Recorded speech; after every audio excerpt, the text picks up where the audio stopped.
نبی پاک صلی اللہ علیہ وسلم نے انسان کو کہا کہ اندر کا بوجھ اتار دے ورنہ تیرے لیے جینا مشکل ہو جائے گا. یہ اتار دے اندر کے سارے بوجھ، یہ جھوٹ کا بوجھ، یہ عداوت کا بوجھ، یہ حسد کا بوجھ. اعلیٰ حضرت بریلوی رحمۃ اللہ علیہ ملفوظات شریف میں فرماتے ہیں کہ حسد کرنے والا سامنے والے بندے پہ اعتراض نہیں کرتا، بلکہ حسد کرنے والا اللہ کی تقسیم پہ اعتراض کرتا ہے. وہ کہتے ہیں اسے کو دیا ہے مجھے دینا چاہیے تھا. بحث کرتے ہیں لوگ، اپنے گھر بیٹھ کے دلائل جمع کرتے ہیں. کبھی کسی شخص کے بارے میں آپ ذرا قرآن مجید پڑھیں اور میرے رسول کریم صلی اللہ تعالی وسلم کی احادیث کا مطالعہ کریں. قرآن تو حضرت موسیٰ کی شان بھی بیان کرتا ہے، حضرت یوسف کے تذکرے نہیں بیان کرتا قرآن، جناب عیسیٰ روح اللہ کی عظمت قرآن بیان نہیں کرتا. اعلیٰ حضرت بریلوی رحمۃ اللہ علیہ کے سامنے کسی نے شعر پڑھا کہ شان یوسف جو دبی تو وہ بھی اسی در پہ دبی، تو اعلیٰ حضرت فرمانے لگے تمہیں غلطی لگ گئی ہے، میرے نبی کسی کو دبانے نہیں آئے. تو بندے بڑے حضرت ہوتے ہیں نا جی، اعتراض تو پڑا ہے ابھی واٹتے پہ ہے. تو کہنے لگا جی شعر پہ اعتراض کرنا آسان ہے پر شعر کہنا مشکل ہے. تو فرمانے لگے چلو کہہ بھی دیتے ہیں. اس نے کہا دی آپ کہیے. تو فرمانے لگے شعر یوں کہو کہ شان یوسف جو بڑی وہ بھی اسی در سے بڑی، شان یوسف جو بڑی تو وہ بھی اسی. عزت دینے سے آپ کوئی کمزور ہو جائیں گے؟ کوئی نقصان ہو جائے گا کسی کو عزت دینے سے؟ کیا فرق پڑتا؟ لیکن آپ یقین کریں کہ وہ اتنی مصیبت بنی ہے عزت لینے کی، پروٹوکول لینے کی، اپنا آپ منوانے کی، اتنی زیادہ. بلکہ وہ لوگ جن کو بالکل اس چکر میں نہیں پڑنا چاہیے تھا، درویش لوگ، وزیروں کا بھی استقبال ہو رہا ہوتا ہے اور پیروں کا بھی استقبال ہو رہا ہوتا ہے. کوئی وزیر چڑھ جائے روڈ پہ تو رستہ غریب آدمی کو پھر بھی نہیں ملتا، تو کوئی تگڑا پیر چڑھ جائے تو پھر بھی نہیں رستہ ملتا. حالانکہ یہ درویش ہیں، یہ فقیر ہیں، یہ فقر کا درس دیتے ہیں، لیکن چاؤ ہی بڑا ہے. میرے رسول کریم صلی اللہ علیہ وسلم نے سادہ اور سمجھ والا اور عین طبیعت کے مطابق جس میں کسی بندے کو کوئی مشکل نہ ہو. پتہ ہے میرے محبوب کا کمال یہ تھا کہ نبی کریم تک رسائی بڑی آسان تھی. ہر بندہ بڑی آسانی سے پہنچ جاتا، بڑی آسانی سے. بخاری میں بھی حدیث ہے لیکن قاضی اعجاز رحمۃ اللہ تعالی علیہ نے بڑے پیار سے لکھی ہے اور انوکھا رنگ ان کی تحریر میں چھلکتا ہے. حضرت انس بن مالک رضی اللہ تعالیٰ عنہ فرماتے ہیں کہ ملک شام کا ایک شخص حضور کی بارگاہ میں حاضر ہوا اپنے بادشاہ کا کوئی پیغام لے کے. غریب آدمی نا ویسے ہی طبعاً ہی تھوڑا سا مایوس ہوتا ہے، ڈر رہا ہوتا ہے، وہ سہما ہوا ہوتا ہے. لیکن حالات کے سہمے ہوئے لوگوں کو بتا دو حالات بدل جاتے ہیں، ایک جیسے نہیں رہتے. لیکن یہ بیچارے سہمے، یہ ہر جگہ ڈر رہے ہوتے ہیں. یہ آستانوں پہ بھی ڈر کے پیچھے بیٹھے ہوئے ہوتے ہیں، آستانوں پہ پروٹوکول مل رہا ہوتا ہے جس کی جیب تگڑی ہوتی ہے. تو ڈرتے ہیں یہ لوگ اور ان پہ پریشر بڑھا دیا جاتا ہے. کچھ ایسے کام کیے جاتے ہیں جن سے ان کی دلوں پر بوجھ بھی رہتا ہے کہ نہیں یہاں بات کوئی نہیں کرنی. حضرت انس بن مالک رضی اللہ تعالیٰ عنہ فرماتے ہیں جب وہ آیا نا نبی کریم کی بارگاہ میں تو وہ کانپنے لگا. کوئی بات بھی نہیں ہوئی، کوئی ایسا مسئلہ بھی نہیں ہوا، لیکن وہ کانپنے لگا اور تھر تھر کانپنے لگا. تو اللہ کے رسول صلی اللہ علیہ وسلم نے اسے فرمایا کہ کیوں ڈرتے ہو، کیا بات؟ کہنے لگا میں مدینے کی جو ریاست ہے اس کے سربراہ کے پاس آیا ہوں، غریب آدمی ہوں، ڈر لگتا ہے کوئی ایسی بات نہ ہو جائے کہ آپ ناراض ہو جائیں. انہوں نے تو دیکھا تھا نا ان لوگوں کو کہ جو جانور کو مالک کی مرضی کے بغیر چھاؤں میں باندھ دیتے تھے تو مار پڑتی تھی. اتنا سیانہ ہو گیا تو مرضی کرے گا، مجھے ڈر لگ رہا ہے. حضرت انس بن مالک کہتے ہیں بات کہاں کی تھی چلی کہاں گئی. اس نے کیا کہا اور پھر جواب میں میرے محبوب نے کیا فرمایا. آپ ذرا بات کا لیول دیکھیں اور حضور کی گفتگو کا سٹیٹس دیکھیں. یہ وہ لوگ، یہ وہ تربیت ہے جو لوگوں کے دلوں اور روحوں تک اترتی ہے. میرے نبی کریم صلی اللہ تعالی علیہ وسلم نے بات سنی تو حضور رو پڑے اور اتنا روئے کہ گھٹنوں کے بل زمین پر بیٹھ گئے. جناب انس بن مالک فرماتے ہیں حضور فرمانے لگے نہ بھائی تو کسی بادشاہ کے پاس نہیں آیا، نہ تو کسی حکمران کے پاس نہیں آیا، تو اس بیٹے کے پاس آیا ہے جس کی ماں گوشت کے خشک ٹکڑے کھا کے بھی رات گزار لیا کرتی. میری ماں تو گوشت کے خشک ٹکڑے کھا کے رات گزار لیتی تھی، نہ تو کسی. حضرت انس بن مالک کہتے ہیں اس نے بات سنی تو وہ بھی رو پڑا اور میں نے سنی تو میں بھی رو پڑا. دوستو رسول کریم دیکھیں نا ہم لوگوں نے کس طرح کا لیول بنایا ہوا ہے. ابھی تک وہ جو وہ جو دولت کا رٹا ہے تھوڑا بہت، وہ ابھی تک چلتا ہے. ابھی تک خاندان کے اندر کوئی بندہ امیر ہو جائے تو چودھری بھی وہی ہوتا ہے، سیاںا بھی، میرا تو خیال ہے پیر بھی وہی ہوتا ہے. شرط یہ ہے کہ اس کے پاس پیسے ہونے چاہیے. وہی شیخ ہوتا ہے، سارا کچھ وہی ہوتا ہے. نبی پاک صلی اللہ علیہ وسلم نے ہمیں کہا کہ یہ تمہارے اندر کے بوجھ ہیں. ماں ہا کافی صدرک، گناہ جو ہوتا ہے یہ کھٹکتا ہے سینے میں، یہ بندے کو پریشان کرتا ہے، بندہ تکلیف میں ہوتا ہے کسی کو پتہ نہ چل جائے. ہم لوگوں نے آہستہ آہستہ کر کے نا احساسات کی دنیا چھوڑ دی ہے. ہمارا مزاج نہیں، چھوٹی چھوٹی باتیں ہوتی ہیں لیکن ہم توجہ نہیں نہ کرتے، توجہ نہیں کرتے. کوئی اتنا مشکل بات نہیں کہ رات کو بیٹا پھل لے کے آیا تو اپنی بیوی کے کمرے میں چلا گیا.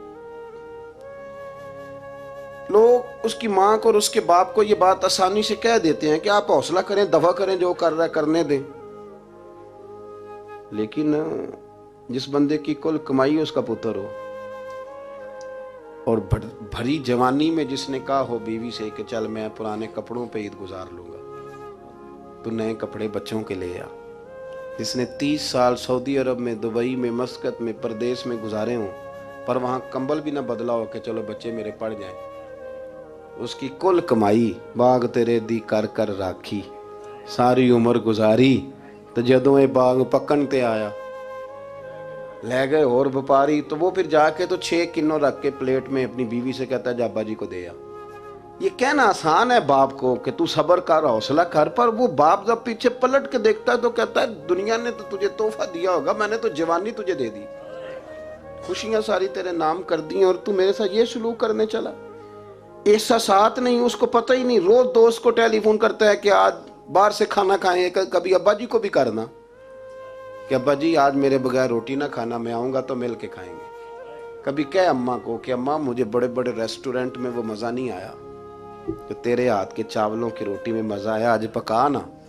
مجھے لگتا ہے اماں کو راشا بھی ہو نا، راشا بھی ہو تو پھر بھی وہ تیرے لیے محنت کرے گی. لیکن احساس ضروری ہے نا، وہ ہم پیدا نہیں کرتے، وہ ہماری توجہ نہیں جاتی. صاحب طبقات کہتے ہیں نبی کریم صلی اللہ تعالی علیہ وآلہ وسلم نے نا جب صحابہ کرام آئے تھے مکہ مکرمہ سے مدینہ طیبہ، تو آپ نے سن رکھا ہے کہ انصار مدینہ نے اپنی جائیدادیں بھی تقسیم کر کے آدھی آدھی مہاجرین کو دے دی تھی. تو ان میں ایک حضرت ام ایمن بھی تھی، نبی کریم کی رضائی والدہ ہیں. یہ حضرت عبداللہ رضی اللہ تعالیٰ عنہ جو سرکار کے والد گرامی، ان کی آزاد کردہ لونڈی حضرت سیدہ طیبہ طاہرہ جناب آمنہ رضی اللہ تعالیٰ عنہ کی بھی بڑی خدمت کی انہوں نے. ان کو بھی ایک باغ ملا ہوا تھا. جب وہ خیبر کے علاقے فتح ہو گئے، یہودیوں سے بہت سارے علاقے لے لیے، تو اللہ کے رسول صلی اللہ علیہ وسلم نے فرمایا اب اس طرح کرو کہ یہ جو تم نے جائیدادیں لی ہوئی ہیں نا انصار سے، یہ واپس کر دو اور تمہیں اس میں سے دے دیتے ہیں. اور حضور علیہ السلام نے انصار مدینہ سے بھی کہا کہ میں ان کو یہ جائیدادیں دے کے اور تمہاری واپس کرانے لگا ہوں. تو انصار نے تو وہاں بھی بڑا انوکھا جواب دیا کہ یا رسول اللہ ہماری والے بھی رہنے دیں اور وہ والے بھی ان کو دے دیں. وَيُؤْثِرُونَ عَلَىٰ أَنفُسِهِمْ وَلَوْ كَانَ بِهِمْ خَصَاصَةٌ، یہ بھی ان کو ان کے پاس رہنے دے. محبوب نے فرمایا نہیں، میرا فیصلہ یہی ہے. حضرت ام ایمن رضی اللہ تعالیٰ عنہ کے حصے میں ایک باغ آیا ہوا تھا، تو محبوب کریم سید عالم صلی اللہ علیہ وسلم نے کہا اماں جی آپ کو کوئی اور باغ دے دیتے ہیں، یہ والا باغ واپس کر دیں. سیدھی سادی بی بی تھی، ناز تھا کہ میں نے حضور کی خدمت کی ہے بچپن میں، ناز تھا. کہنے لگی میں تو نہیں واپس کرتی، یہ ناز ہے، ورنہ حضور کو کوئی انکار کر سکتا، میں تو نہیں واپس کرتی. حضرت عائشہ صدیقہ رضی اللہ تعالیٰ عنہ فرمانے لگی اماں جی یہ آپ کیا کہہ رہی ہیں؟ حضور فرمانے لگے عائشہ آپ خاموش ہو جائیں، یہ بڑھاپا ہے، اس کے احساسات ہیں، اس کے جذبات ہیں. آپ یقین کریں کئی دفعہ بوڑھے بیچارے نا درد سے بات نہیں بتاتے کسی کو، وہ کہتے ہیں کیا کریں، کپڑا اٹھائیں تاکہ پیٹ ننگا ہو جائے، کیسے بات کریں. نبی کریم سید عالم علیہ الصلوۃ والسلام اماں جی کے قریب گئے، کہا اماں جی میرے ساتھ چلو ایک دفعہ باغ دیکھ تو لو.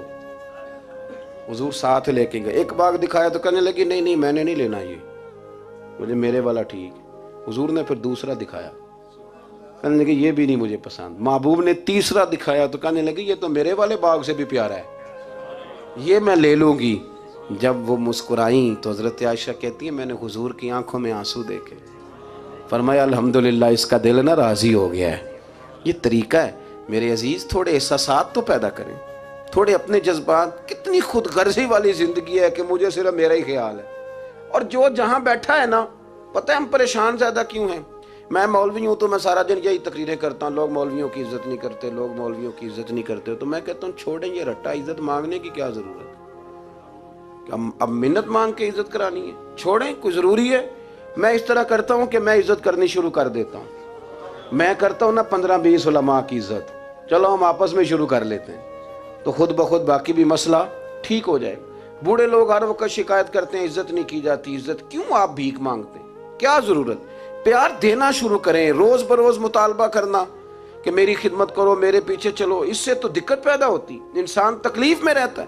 میرے رسول کریم علیہ السلام خیال رکھتے, چھوٹے چھوٹے بچوں کے جذبات کا بھی خیال کرتے, بوڑھوں کے جذبات کا بھی خیال کرتے.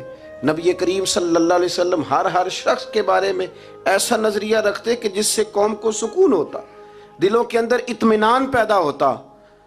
حضرت عائشہ صدیقہ رضی اللہ تعالیٰ عنہ فرماتے ہیں ایک دن گھر میں تشریف فرماتے اور طبیعت مبارک میں نا بڑی, میں دیکھ رہی تھی کہ بڑا حشاش بشاش ہے سرکار کا مزاج, بڑی خوبصورتی. آج غم امت میں حضور اس طرح پریشان نہیں جیسے اکثر ہوتے ہیں. آپ فرماتی ہیں باتیں چل رہی تھی تو بیٹھے بیٹھے حضور فرمانے لگے کہ عائشہ میں تمہیں بتاؤں تم مجھ سے راضی کب ہوتی ہو اور ناراض کب ہوتی ہو؟ کہتے میں نے عرض کی یا رسول اللہ میں اور آپ سے ناراض. فرمایا چل سن تو لینا, سن تو لینا, ذرا بات سننا, ذرا سن تو لے, سننا. عرض کی یا رسول اللہ حکم فرمائیں. فرمایا تم کبھی کبھی قسم اٹھاتی ہو. ذرا احساس کی شدت دیکھی, لفظوں اور جملوں کا خیال رکھنا, سامنے والے اسے آسانی دینا.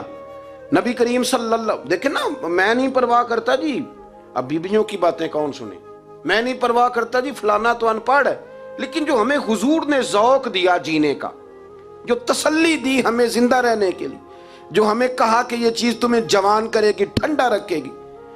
نبی کریم صلی اللہ تعالی علیہ وآلہ وسلم فرمانے لگے عائشہ تم نہ کبھی کبھی قسم اٹھاتی ہو. کہا یا رسول اللہ اٹھاتی ہوں. فرمایا جب تم تھوڑا بہت ناراض ہوتی ہو نا کہ کسی اور زوجہ کے پاس وقت زیادہ گزر گیا ہے, تو پھر تم پتہ کس طرح قسم اٹھاتی ہو؟ تم کہتی ہو مجھے ابراہیم علیہ السلام کے رب کی قسم, اور جب تم راضی ہوتی ہو تو کہتی ہو مجھے محمد مصطفیٰ کے رب کی قسم. اور مجھے پتہ ہے. جناب عائشہ کہتی ہے میں رو پڑی, میں نے کہا محبوبہ بات بالکل اسی طرح ہی ہے, لیکن قربان جاؤں یہاں تک خیال رکھتے ہیں آپ حضور, یہاں تک احساسات ہے, یہاں تک. فرمایا مجھے پتہ ہوتا ہے کب تمہارا جذبہ کیا ہے اور کب تمہارا رنگ کیا ہے. دوستو یہ چیزیں جب نکل جاتی ہیں نا مزاج سے پھر آسانی ہو جاتی ہے. لیکن وہ ہمارا اپنے آپ کو پسند کرنا, اپنی طبیعت پہ ناز کرنا, اپنے آپ کو دیکھتے رہنا اور اپنی تعمیر میں اتنا غرق ہونا کہ باقی ساری خوبصورتیوں سے بھول ہی جانا, صرف نظر ہی کر لینا. تھوڑا تھوڑا پیار بانٹیں.